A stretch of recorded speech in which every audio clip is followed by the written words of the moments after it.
செட்டிநாடு கந்தரப்பம் எங்கள் வீட்டில் செஞ்சுருக்கோம். எப்படி செய்கிறதுன்னு நான் உங்களுக்கு சொல்லிடுறேன். 3 உலக்கு பச்சரிசி, அதோட ஒரு அரை உலக்கு கொஞ்சம் கம்மியாக உளுந்து, அப்புறம் 2 ஸ்பூனு, சின்ன ஸ்பூன் டேபிள் ஸ்பூனில் பாசிப்பருப்பு, இது எல்லாத்தையும் சேர்த்து ஊற வச்சுட்டு ஒரு 2 ஹவர்ஸ்லேருந்து 3 ஹவர்ஸ் ஊற வச்சுட்டு அது கிரைண்டரில் நல்லா கெட்டியாக ஆட்டி வச்சுக்கோங்க.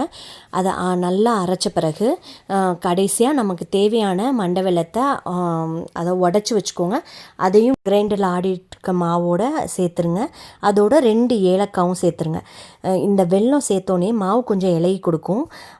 அதுக்கப்புறம் நல்லா அரைப்பட்டோன்னே எடுத்து வச்சுக்கோங்க. எடுத்து வச்சுட்டு தோசை மாவு பக்குவம் அளவுக்கு தண்ணி சேர்த்துக்கோங்க.